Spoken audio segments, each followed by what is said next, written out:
അസ്സലാമു അലൈക്കും വറഹ്മത്തുള്ളാഹി വബറകാതുഹു. പ്രിയപ്പെട്ട വിശ്വാസികളെ, ഇസ്ലാമിക പ്രബോധനത്തിൻ്റെ സിരാകേന്ദ്രങ്ങളാണ് ഓരോ പള്ളികളും. ഭൂമിയിലെ ആദ്യത്തെ പള്ളി വിശുദ്ധ ഖുർആൻ പറയുന്നുണ്ട്, ഇന്ന അവ്വല ബൈത്തിൻ ഉളിയ ലിന്നാസി ലല്ലദീ ബിബക്കത്ത മുബാറക്കൻ വഹുദൽ ലിൽ ആലമീൻ. മാലോകർക്ക് സന്മാർഗമായിട്ടും അനുഗ്രഹമായിട്ടും ഭൂമിയിൽ ആദ്യമായി നിർമ്മിക്കപ്പെട്ട പള്ളി അത് വിശുദ്ധമായ കഅബാലയമാണ്. ആദ്യമ പ്രവാചകനും ആദ്യ മനുഷ്യനുമായ സയ്യിദുന അബുൽ ബഷർ ആദം നബി അലിഹിസ്സലാത്തു വസ്സലാമിനോട് ആദ്യമായി ഭൂമിയിൽ നിർമ്മിക്കാൻ ആവശ്യപ്പെട്ടത് പള്ളിയാണ്. അവസാന പ്രവാചകൻ പുണ്യനബി സല്ലല്ലാഹു അലൈഹി വസല്ലമ തങ്ങൾ തൻ്റെ പ്രബോധനാർത്ഥം മദീനയിലേക്ക് ചെന്നപ്പോൾ ആദ്യമായി നിർമ്മിച്ചതും ഒരു പള്ളിയാണ്. ഇനി അവിടുത്തെ സഹാബത്താവട്ടെ അവിടുത്തെ പ്രബോധനം ഏറ്റെടുത്തുകൊണ്ട് അങ്ങ് ആഫ്രിക്കൻ കൺട്രിയിൽ ബഹുമാനപ്പെട്ട അംർ ബിൻ ആസ് റളിയല്ലാഹു അൻഹു കടന്നുപോയപ്പോൾ അവിടെ നിർമ്മിച്ചത് ആദ്യമായി ഒരു പള്ളിയാണ്. ഇനി ഇങ്ങ് കേരളക്കരയിലേക്ക് വന്ന് നോക്കൂ, ആദ്യമായി ബഹുമാനപ്പെട്ട മാലിക് ദീനാറും സംഘവും ഇവിടെ വന്ന് നിർമ്മിച്ചത് പള്ളിയാണ്. പറഞ്ഞു വരുന്നത്, പ്രബോധനത്തിൻ്റെ എന്നല്ല, ഭൂമിയിൽ സൃഷ്ടിക്കപ്പെട്ട ഏറ്റവും ശ്രേഷ്ഠമായ മഹത്വമേറിയ ഒരു ഭവനം, ഒരു സ്ഥാപനമുണ്ടെങ്കിൽ അത് പള്ളിയാണ്. അള്ളാഹുവിൻ്റെ ഭവനങ്ങളാണ്. ഈ ഭൂമിയിൽ നിന്ന് ഇരുണ്ട രാത്രിയിൽ, ഇരുട്ടുള്ള രാത്രിയിൽ ആകാശത്തേക്ക് നോക്കിക്കഴിഞ്ഞാൽ ആകാശത്ത് നല്ല മിന്നുന്ന നക്ഷത്രങ്ങളെ കാണാൻ കഴിയും.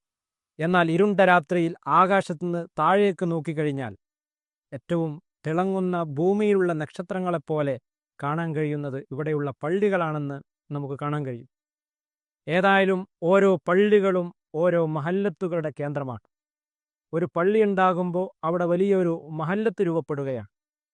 ആ മഹല്ലത്തിലുള്ള വീടുകളിലേക്ക് പ്രകാശവും പ്രഭയും പരത്തുന്നത് അല്ലെങ്കിൽ പ്രവഹിക്കുന്നത് ഈ പള്ളിയാകുന്ന കേന്ദ്രത്തിൽ നിന്നാണ്.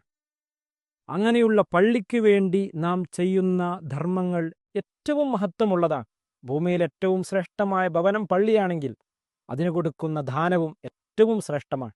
പുണ്യനബി സല്ലല്ലാഹു അലൈഹി വസല്ലം തങ്ങൾ പറയുന്നുണ്ട്, മൻ ബനാ ലില്ലാഹി മസ്ജിദൻ ബനല്ലാഹു ലഹു ബൈത്തൻ ഫിൽ ജന്ന. ആരെങ്കിലും ഒരാൾ ഭൂമിയിൽ അള്ളാഹുവിന് പള്ളി നിർമ്മിക്കുകയാണെങ്കിൽ, ഭവനം നിർമ്മിക്കുകയാണെങ്കിൽ, അള്ളാഹു അവനിക്ക് സ്വർഗത്തിൽ ഒരു ഭവനം നിർമ്മിക്കുമെന്ന് പുണ്യനബി സല്ലല്ലാഹു അലൈഹി വസല്ലം.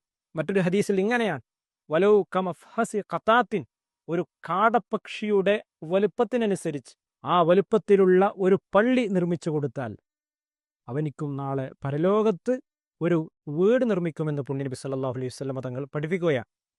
പ്രിയപ്പെട്ടവരെ, താൽക്കാലികമായി 30-40 വർഷം മാത്രം ജീവിക്കുന്ന നാം, അല്ലെങ്കിൽ 60 വയസ്സുവരെ ജീവിക്കുന്ന നാം, ആകെ 30-40 താമസിക്കാൻ വേണ്ടി വലിയ കൊട്ടാരങ്ങൾ ഭൂമിയിൽ നാം നിർമ്മിക്കും.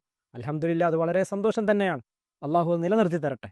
എന്നാൽ നാം നാളെ കടക്കാനിരിക്കുന്ന അല്ലെങ്കിൽ പോകാനിരിക്കുന്ന പരലോകത്ത് ഒരു വലിയൊരു വീട് പണിയാൻ നമുക്ക് ആഗ്രഹമില്ലേ? തീർച്ചയായിട്ടും നമ്മൾ പള്ളിക്ക് വേണ്ടി കൊടുക്കുന്ന ഓരോ ദാനധർമ്മങ്ങളും നാളെ പരലോകത്തുള്ള വലിയ കൊട്ടാരങ്ങളായി മാറുകയാണ്. ഇന്നല്ലെങ്കിൽ നാളെ നാം മരിച്ചു കഴിഞ്ഞാൽ അവസാന യാത്രയ്ക്ക് വേണ്ടി കൊണ്ടുവെക്കുന്ന ഇടം നമ്മുടെ പള്ളിയാണ്. ആ പള്ളിയിൽ നിന്ന് അവസാനം നിസ്കരിച്ച് പിന്നെ നമ്മൾ കൊണ്ടുപോയി വെക്കുന്നത് അതിനടുത്തുള്ള ചുറ്റുഭാഗത്തുള്ള പള്ളി മൈതാനികളിലാണ്. പ്രിയപ്പെട്ടവരെ, ഈ പള്ളിക്ക് വേണ്ടി ദാനം ചെയ്യുന്ന ഓരോ ധർമ്മങ്ങളും മഹാന്മാരായ പണ്ഡിതന്മാർ പറയുന്നു, അത് അള്ളാഹുവിൻ്റെ കോപത്തിൽ നിന്ന്, സുഹ്തുല്ലാഹി, അള്ളാഹുവിൻ്റെ കോപത്തിൽ നിന്ന് രക്ഷപ്പെടുത്താനുള്ള ഏറ്റവും വലിയൊരു നിധിയാണ്. പ്രിയപ്പെട്ടവരെ, അതുപോലെ തന്നെ മഹാന്മാരായ പണ്ഡിതന്മാർ പറയുന്നു, സൂഉൽ ഖാത്തിമ, അന്തിമം മോശമായി പോവുക, അവസാനഘട്ടം മോശമായി മരിക്കുക, ജീവിതകാലത്ത് മുഴുവനും നന്മകൾ ചെയ്ത് അവസാനം ഈമാനില്ലാതെ മരിക്കുക എന്ന് പറയുന്നത് നിങ്ങൾ ആലോചിച്ച് നോക്കൂ. എന്നാൽ അങ്ങനെയൊരു ഘട്ടം, ഈമാനില്ലാതെ മരിക്കുക എന്നൊരവസ്ഥ ഒരിക്കലും പള്ളിക്ക് വേണ്ടി ധർമ്മം ചെയ്യുന്നവർക്കുണ്ടാവില്ലെന്ന് മഹാന്മാരായ പണ്ഡിതന്മാർ രേഖപ്പെടുത്തുകയാണ്. അതുകൊണ്ട് നമ്മൾ ചെയ്യുന്ന ധർമ്മങ്ങളൊക്കെ ഫലവത്താവണമെങ്കിൽ ഇത്തരത്തിലുള്ള നല്ല സംരംഭങ്ങളിലേക്ക്, പ്രത്യേകിച്ച് പള്ളിക്ക് വേണ്ടി അള്ളാഹു കൊടുക്കാൻ തൗഫീക്ക് നൽകി അനുഗ്രഹിക്കട്ടെ. അസ്സലാമു അലൈക്കും വറഹ്മത്തുള്ളാഹി.